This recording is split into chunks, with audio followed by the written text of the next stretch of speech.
Imaginez-vous vous réveiller un matin avec une chute de 40% de votre portefeuille d'actions. Vous regardez votre 401K et réalisez tout est perdu. Et si je vous disais que derrière tout le battage médiatique autour de l'IA se cache l'une des plus grandes bulles financières que le monde ait jamais connues? Et voici le pire. Moody's, une agence de notation mondiale majeure, vient de mettre en garde contre le fait que cette bulle pourrait éclater dans les mois à venir. Oui, dans quelques mois. Qu'est-ce que cela signifie pour vous? Un effondrement total du marché qui pourrait effacer des emplois, paralyser les marchés du crédit et entraîner l'économie dans une spirale descendante. Mais voici le truc, cela pourrait être juste le début. Restez avec nous, car je vais vous montrer exactement pourquoi ce risque est réel et comment vous pouvez vous préparer avant qu'il ne soit trop tard. Le rapport de Moody's est sans appel. Les actions des entreprises liées à l'IA pourraient chuter de 40% dans les prochains mois. Mais ce n'est pas juste une prédiction isolée. C'est un avertissement clair qui révèle une tendance beaucoup plus large et inquiétante. Ce n'est pas seulement un problème pour les entreprises technologiques, mais pour l'ensemble de l'économie mondiale. Mais alors, qu'est-ce que cela signifie réellement pour vous? Pour votre avenir financier? Vous vous demandez peut-être pourquoi cela me concerne-t-il? Eh bien, chaque action que vous détenez pourrait en souffrir. La baisse des actions de l'IA pourrait déclencher une réaction en chaîne, affectant des secteurs aussi variés que les banques, les fonds de pension, voire les consommateurs américains. Imaginez cela. L'économie dépend de la réussite de l'IA, mais si cela ne se concrétise pas bientôt, l'effet domino pourrait entraîner une crise financière massive. Moody's n'a pas hésité à décrire un scénario où les entreprises de l'IA pourraient voir leurs évaluations chuter de 40% en quelques mois. Cette chute pourrait être bien plus que le simple effet d'une correction boursière. Lors de la crise des subprimes en 2008, une chute de 40% des prix de l'immobilier a suffi à déclencher une récession mondiale. Mais ce qui rend cette situation encore plus dangereuse, c'est la contagion. Ce n'est pas seulement le marché boursier qui serait touché. Non, la douleur se propagerait à travers les canaux financiers et toucherait les banques, les fonds de pension et, au final, les consommateurs américains. Cela peut sembler extrême, mais voici ce qu'il faut comprendre. Tout le monde a misé sur l'IA. Et si les prévisions ne se réalisent pas rapidement, c'est le système financier entier qui pourrait se retrouver sous pression. La question est donc, qui va réellement supporter cette crise? Qui va rester à flot pendant que tout s'effondre autour de nous? Les investisseurs privés qui soutiennent les entreprises d'IA, comme les gestionnaires de fonds privés, seraient contraints de renégocier leurs prêts pour éviter des défauts de paiement. Si cela se produit, les banques et les prêteurs deviendraient insolvables du jour au lendemain. Imaginez la scène, les prêts sont suspendus, les lignes de crédit gèlent et les entreprises d'IA, qui dépendent de ces crédits pour financer leur croissance, se retrouvent coincés. Ce qu'il faut comprendre ici, c'est que ce n'est pas juste une chute brutale des actions. Non, la crise se propagerait plus rapidement. Les fonds privés, souvent peu transparents et mal évalués, cacheront leurs pertes jusqu'à ce que les investisseurs tentent de retirer leur argent. En d'autres termes, tout comme pendant la crise financière de 2008, lorsque tout le monde voulait vendre mais que personne n'était prêt à acheter, les prix des actifs pourraient s'effondrer en une fraction de seconde. Maintenant, regardons les éléments qui déclencheraient ce cataclysme. Au premier semestre 2025, plus de la moitié des fonds de capital risque investis sont allés dans des startups d'IA. Mais voici la réalité froide. 90% de ces startups échoueront dans les 5 premières années. Et si les conditions de crédit se resserrent à ce moment-là, beaucoup de ces entreprises d'IA ne survivront pas. Leur capital sera complètement anéanti. Mais ce n'est pas tout. Les grandes banques qui, bien qu'elles n'investissent pas directement dans ces entreprises, leur fournissent des lignes de crédit via des fonds privés, risquent également d'être gravement exposées.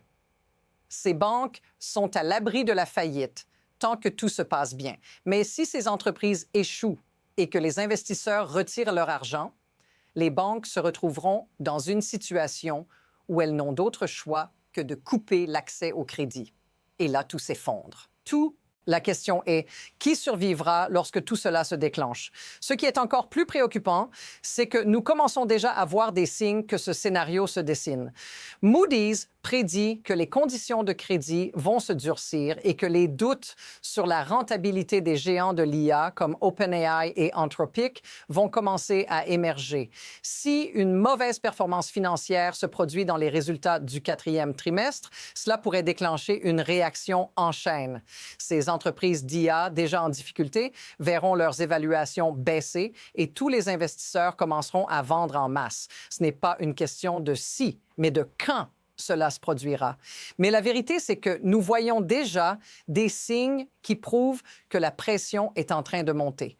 Un mauvais rapport de résultats ou un échec de l'un de ces géants pourrait être tout ce qu'il faut pour faire s'effondrer tout l'écosystème d'IA et avec lui une grande partie de notre économie. Mais ce n'est pas tout.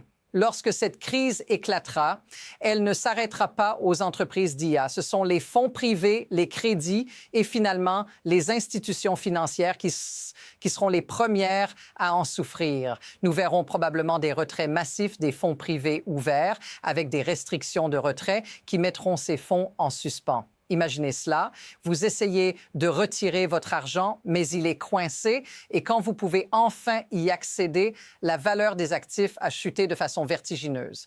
Et comme si cela ne suffisait pas, cette crise s'étendra aux banques qui gèleront les lignes de crédit. Elles feront face à une crise de liquidité, incapables de fournir du crédit à ceux qui en ont besoin, ce qui mettra fin à la frénésie d'investissement dans l'IA du jour au lendemain. La situation empirera à mesure que des ventes massives de titres seront déclenchées, faisant plonger les indices boursiers et affectant directement les fonds de pension et les gestionnaires d'actifs.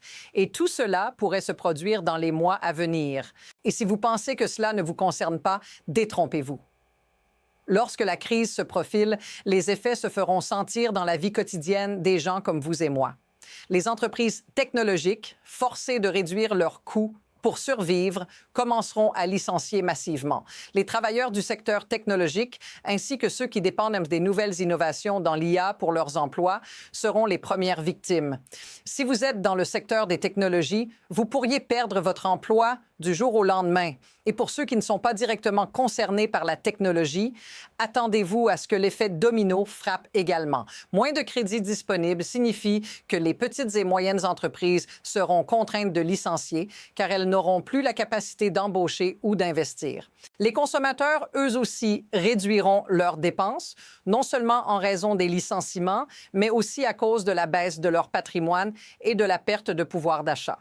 Si cela vous semble familier, laissez un commentaire ci-dessous. Mais regardons cela sous un autre angle. Pourquoi tout cela arrive-t-il? Parce que l'économie actuelle repose sur des mécanismes de pouvoir et d'incentives que beaucoup ignorent. Cette crise potentielle d'IA n'est pas simplement le fruit d'une mauvaise gestion des entreprises ou d'une simple spéculation boursière. Non, elle résulte d'un système où l'argent circule trop vite, les attentes sont trop élevées et tout le monde est forcé de jouer au jeu de l'IA sous pression.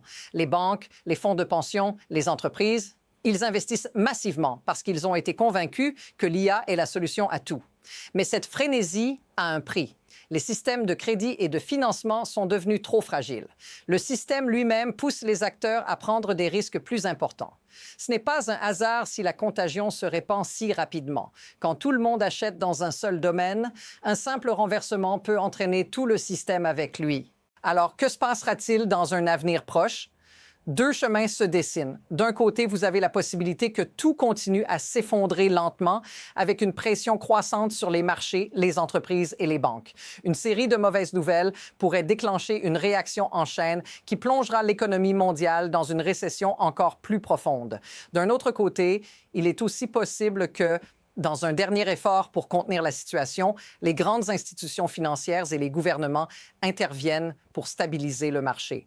Mais même si cela se produit, ce ne sera que temporaire. La vraie question est à quel point cette crise affectera-t-elle votre portefeuille?